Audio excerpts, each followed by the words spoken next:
Dedicated to Eastern and Southern Kentucky, this is WYMT Mountain News Weekend Edition. Good evening, I'm Keaton Hall. Authorities confirmed that the suspect in the mass shooting that killed 10 people and injured 10 others at a Southern California dance hall is dead.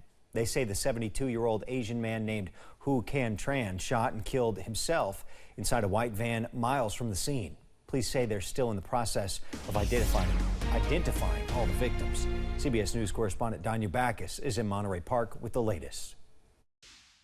As Monterey Park mourns the mass shooting at a dance hall that left 5 men and 5 women dead on the scene, SWAT teams zeroed in on this white van about 30 miles south of the crime scene. Authorities confirmed that the suspect is dead after he apparently shot and killed himself inside the van. During the search, several pieces of evidence were found inside the van linking the suspect to both locations in Monterey Park and Alhambra. Earlier, law enforcement said the gunman who opened fire at the Star Dance studio may have tried and failed to unleash more deadly violence at a second dance hall in nearby Alhambra. This could have been much worse. The weapon that we recovered at that second scene, I'm describing as a magazine-fed semi-automatic assault pistol. Investigators continue to search for a motive for this terrifying attack. Authorities like the FBI, local sheriff's department, and Monterey Park police remain at the scene of the shooting. This community of about 60,000 east of Los Angeles is comprised mostly of people of Asian descent. To hear about this was just absolutely shattering, especially in our peaceful community, which I believe is so resilient and which appreciates its diversity. I'll never be able to feel safe here again. Now, instead of celebrating the Chinese Year of the Rabbit, residents here are searching for answers. Danya Backus, CBS News, Monterey Park, California. Police say they're still searching for a motive and no other suspects are at large. Authorities say 2 members of the community disarmed the suspect at the second location in Alhambra, and they're being hailed as heroes. Tomorrow, a man accused of killing a London police officer is due in court. Police say Casey Bird drove drunk and crashed into the cruiser of Officer Logan Medlock in October. Bird's charges include murder and DUI. A not guilty plea was entered for him days after the crash. He's been in jail since his arrest on a $1 million bond.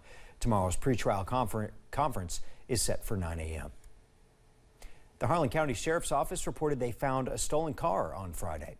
Police said the car was stolen at a Dollar General in Everts. The Harlan County Sheriff's Office and the Cumberland Police Department worked together and found the car later in the night. The person who is suspected of stealing the car was arrested, and the car was returned to the owner. Officials with the Whitley County Sheriff's Office are asking people in the Emmeline community with security cameras to check for suspicious activity between 3 a.m. and 4 a.m. Sunday morning. Deputies are looking for evidence to a crime that happened at Jones Pit Stop. They say a suspect in dark clothes broke into the gas station and took multiple items used in vape products. If you've got any information, you can call Whitley County Dispatch on the number on your screen. It's 606-549-6017.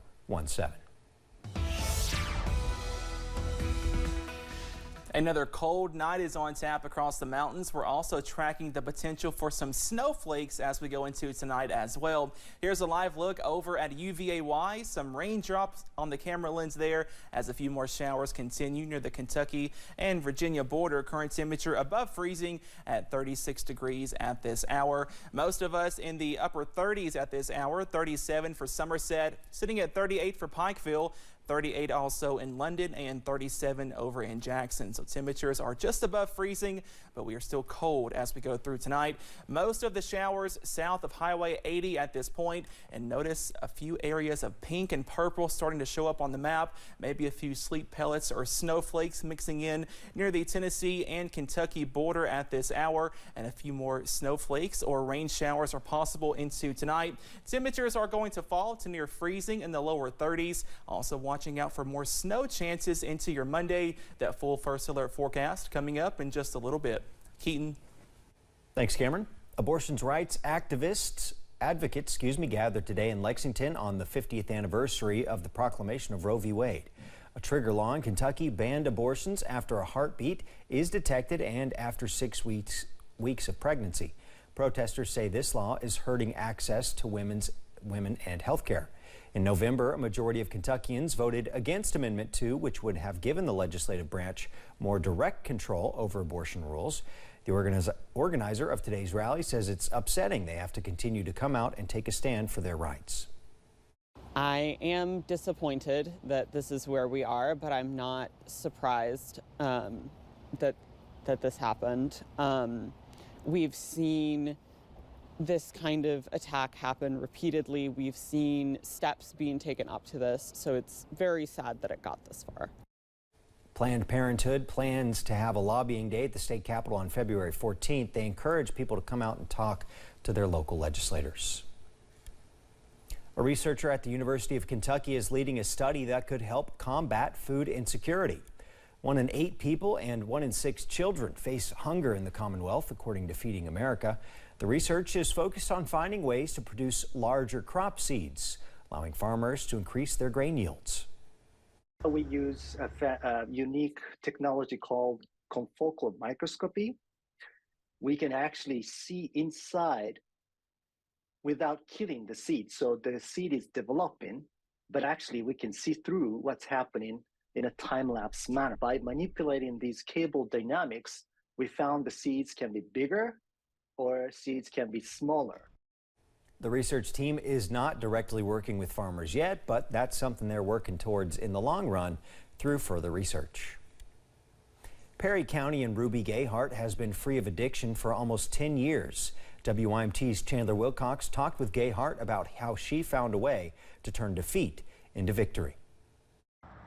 They call it Hazard IOP, a place where those struggling with addiction can come for counseling. Coordinating it all is Ruby Gayhart. Some days can be stressful, but when you have clients that come in here and are getting jobs, you know, and getting their kids back, it's just truly amazing. Not long ago, Ruby was walking through that door herself. She spent years addicted to different drugs before one day deciding to turn herself in to local police. And that's the best day of my life when I thought it was tough. I was scared, you know, and here I went to the state police post and turned myself in. And I remember that state police smiling, said, "You made my job easy," and here I am all tore up inside. But from that day forward, I haven't looked back. Ruby participated in drug court, where she decided education would be a good route to go. Drug court also had given me a gift of a chance, an opportunity to change my life. And during that time, you had a choice to go back to school or work, and I chose to go back to school. A few years later, she walked the line at Lindsey Wilson College, graduating with a master's degree in counseling. Now her story is an inspiration not only as a professional, but also as a mother and grandmother after winning a battle her family has long fought. I truly believe, and I call it a curse, that curse has been broken. My daughters are doing amazing. They both work, responsible, and I think that them seeing my experience made a difference. Ruby was recently baptized, saying she now sees God's purpose for her life, and has her Chandler Wilcox, WYMT Mountain News. Gayhart said she spent time living in a homeless shelter called Corner Haven in Hazard, which was a big help for her. Now that it's closed, she hopes another organization will build a shelter. Coming up at 11, we've got the story of one Eastern Kentucky church and their goal to bring hope to the hopeless. And some snow showers are possible tonight and also into your Monday. That full first alert forecast coming up next.